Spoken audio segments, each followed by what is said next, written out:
Hello दोस्तों, welcome to JER NEET academy. दोस्तों, सीसैप को लेकर सभी बच्चों के मन में कुछ ना कुछ कन्फ्यूज़न ज़रूर है कि सर अगर मैंने जोसा में पार्टिसिपेट ही नहीं किया तो मुझे सीसैप में काउंसलिंग करने का मौका मिलेगा या फिर नहीं मिलेगा। मुझे जोसा में कोई सीट नहीं मिला है तो मैं सीसैप में पार्टिसिपेट कर सकता हूँ या फिर नहीं कर सकता हूँ, या फिर मुझे जोसा में सीट मिल गया है तो मैं पार्टिसिपेट कर सकता हूँ या फिर नहीं कर सकता हूँ। जोसा में मेरी सीट कैंसिल हो गई और डॉक्यूमेंट वेरिफिकेशन की वजह से, तो क्या मैं सीसैप में पार्टिसिपेट कर सकता हूँ या फिर नहीं कर सकता हूँ। तो इन सभी कन्फ्यूज़न को आज हम लोग दूर करेंगे और जानेंगे कि सीसैप में कौन कौन से स्टूडेंट पार्टिसिपेट कर सकते हैं। तो ये वीडियो काफ़ी ज़्यादा इंपॉर्टेंट होने वाली है सभी स्टूडेंट के लिए, चाहे आपको जोसा में सीट मिल गया हो या फिर आपको नहीं मिला हो या फिर आपका सीट कैंसिल हो गया हो, क्योंकि जोसा काउंसलिंग जो है ये काफ़ी रिस्की होता है। अगर आप यहाँ ध्यान से नहीं देखेंगे तो आपका पैसा और सीट दोनों ही बर्बाद हो सकता है। इसलिए आपको बिल्कुल क्लियर होना चाहिए कि जोसा में आपको पार्टिसिपेट करना है या नहीं करना है, या फिर करना है तो किस हिसाब से करना है और किन किन बातों को आपको ध्यान में रखना होगा ताकि आपका पैसा और सीट दोनों ही बचा रहे। तो सबसे पहले हम लोग देखते हैं कि सीसैप क्या होता है। तो सीसैप एक एजेंसी है जो कि आपका जोसा काउंसलिंग के बाद जो भी सीट वैकेंट रह जाती है NIT, IIIT और GFTI में, सीसैप आपका काउंसलिंग कराती है।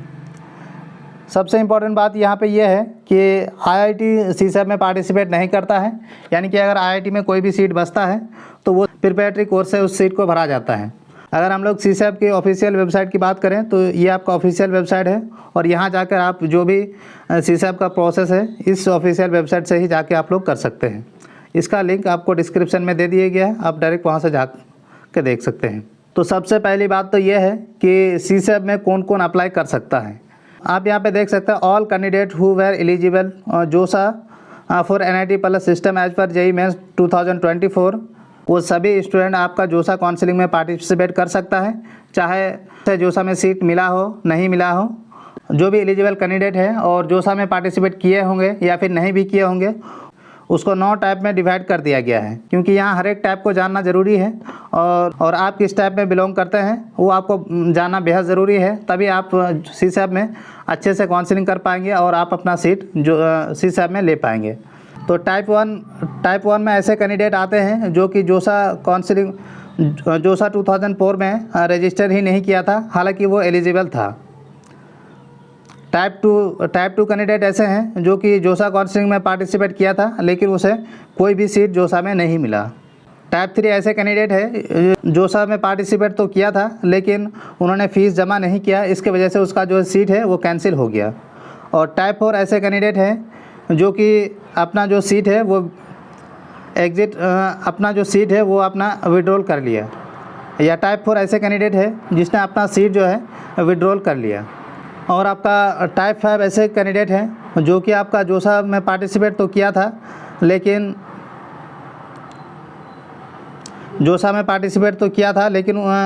उसका सीट किसी वजह से कैंसिल हो गया, डॉक्यूमेंट वेरिफिकेशन की वजह से, या फिर उसने अपना सीट विड्रॉल कर लिया या फिर उन्होंने एडमिशन ले लिया। टाइप 6 जो कि सबसे ज़्यादा इम्पॉर्टेंट है, तो टाइप 6 ऐसे कैंडिडेट है जिसे जोसा के तहत सीट भी मिल गया है और उसने सारे जो फ़ीस है वो सारे जमा कर दिया, पार्शियल एडमिशन फ़ीस जमा कर दिया, यानी कि उसका सारा कुछ ओके है। अगर वो एडमिशन लेना चाहें तो वो ले सकते हैं। और टाइप 7 कैंडिडेट ऐसे हैं जिसको सीट तो मिला हुआ है लेकिन उसने सीट मिलने के बाद अपना जो सीट है वो विड्रॉल कर लिया। और टाइप 8 ऐसे कैंडिडेट है जिसका जो जोसा में सीट तो मिल गया था लेकिन उसने डॉक्यूमेंट वेरिफिकेशन की वजह से उसका जो सीट है वो कैंसिल कर दिया गया। और टाइप 9 ऐसे कैंडिडेट है who has participated in JOSA counseling 2024 and they have been allotted a seat NIT plus system and have paid the seat acceptance fees and successfully completed document verification, but their seat have been cancelled due to the non payment of partial admission fee। यानी कि 9 type 9 ऐसे student है जिसको seat IIT जोसा के तहत seat मिल गया है और सब कुछ उसने सही किया लेकिन उसने पार्शियल एडमिशन फ़ीस जमा नहीं किया और जिसकी वजह से उसका सीट जो है कैंसिल हो गया है। तो ये आपका 9 टाइप का स्टूडेंट है, सीसैप काउंसलिंग में पार्टिसिपेट कर सकता है।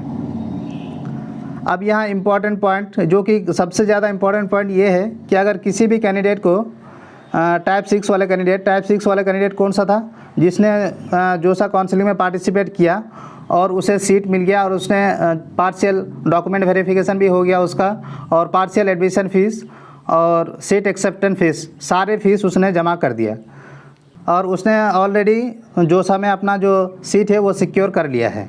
तो उसके लिए सबसे इम्पॉर्टेंट चीज़ ये है कि अगर उसे जोसा में सीट मिला हुआ है और वो सीसैप में अगर पार्टिसिपेट करते हैं और सीसैप में किसी भी राउंड में अगर उसे सीट मिलता है और वो सीट एक्सेप्ट करता है तो उसका जो जोसा का सीट है वो आपका कैंसिल हो जाएगा।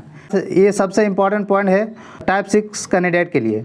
इसलिए आप जो चॉइस फिलिंग करेंगे उसमें जो आपको सीट मिला हुआ है वो ऑटोमेटिकली सबसे लास्ट चॉइस होगा। तो इसीलिए आपको चॉइस फिलिंग करते टाइम सबसे इम्पॉर्टेंट पॉइंट ये है कि अगर आपको कोई ऐसा कॉलेज है जो कि आपको नहीं लेना है या फिर जो ऐसे ब्रांच है आपको नहीं लेना है, वो आपको बिल्कुल भी नहीं भरना है आपका सीसैप राउंड में। क्योंकि अगर आपको सीट मिल गया सीसैप में और आपने उसको एक्सेप्ट कर लिया तो जोसा में आपको जो सीट मिला हुआ था वो सीट आपका कैंसिल हो जाएगा। इसीलिए सबसे ज़्यादा केयरफुल रहने की ज़रूरत है, क्योंकि जिनको सीट नहीं मिला उनके लिए तो कोई दिक्कत की बात नहीं है, लेकिन अगर आपको अच्छा सीट मिला है जोसा में और कोई उससे लोअर ग्रेड का सीट आपको मिल गया सीसैप में तो भी आपका जोसा का सीट आपका कैंसिल हो जाएगा और आप उस पर कोई क्लेम नहीं कर सकते हैं। तो ये आप सबसे ज़्यादा इम्पोर्टेंट बात है। अब हम लोग बात करते हैं कि सीसैप में आपको फ़ीस कितनी लगने वाली है। तो सबसे पहले तो आपको प्रोसेसिंग फ़ीस लगेगा जो 4000 है, और उसके बाद और आपको रजिस्ट्रेशन के टाइम पे इंस्टीट्यूट एडमिशन फ़ीस देनी है। 40,000 आपको जनरल EWS और OBC NCR वालों को देना है और 20,000 आपका SC ST और PWD कैटेगरी के कैंडिडेट को देना है। और दूसरा फ़ीस आपका है ये जो फ़ीस है आपका 40,000 और 44,000 और ये 44,000 आपको रजिस्ट्रेशन के टाइम पे ही देना होगा। इसके बिना आप रजिस्ट्रेशन ही नहीं कर सकते हैं सीसैप में। जैसा कि आपको रजिस्ट्रेशन के टाइम पे आपको कोई फ़ीस नहीं लगता था, जब आपको सीट मिलती थी तब आपको फ़ीस देनी पड़ती थी, लेकिन सीसैप में ऐसा नहीं है। सीसैप में आपको 44,000 पहले ही पे करना पड़ेगा। अगर आपने जोसा में फ़ीस जमा कर दिया है तो जितनी फ़ीस आपने जोसा में जमा किया है उस फ़ीस को कट करने के बाद आपको वो फ़ीस देनी होगी। और रजिस्ट्रेशन कराने के बाद अगर आपको सीट मिल जाती है और आप सीट एक्सेप्ट करते हैं तो आपको दूसरा इंस्टॉलमेंट इंस्टीट्यूट एडमिशन फ़ी आपको देना है, और जो कि 32,000 जनरल EWS और OBC NCL वालों को देना है और 12,000 आपका SC ST और PWD वाले कैंडिडेट को देना है। यहाँ पे ये देख सकते हैं कि टाइप 1, टाइप 2 और टाइप 9 तक के स्टूडेंट ऐसे हैं। आप किस टाइप में बिलोंग करते हैं तो आपको कितनी फ़ीस देनी पड़ेगी। अगर आपने जोसा में कोई भी फ़ीस जमा नहीं किया है तो आपको 44,000 देना पड़ेगा। अगर आपने जोसा में 40,000 जमा किया है तो आपको ओनली 4,000 देना पड़ेगा। अगर आपने 33,000 जमा किया है तो आपको 11,000 देना पड़ेगा। तो यानी आपने जितनी फ़ीस जोसा में जमा किया है उसमें 44 माइनस करके जो भी फ़ीस है वो आपको देनी पड़ेगी। तो आई होप कि आप लोगों को समझ में आ गया होगा कि कौन कौन से ऐसे कैंडिडेट है जो सीसैप में पार्टिसिपेट कर सकते हैं और पार्टिसिपेट करने के लिए आपको किन चीज़ों की रिक्वायरमेंट होगी और फ़ीस आपको कब देनी पड़ेगी। तो इसका जो अगला वीडियो हम लोग लेके आएंगे उसमें हम कंप्लीट प्रोसेस आपको बताएंगे।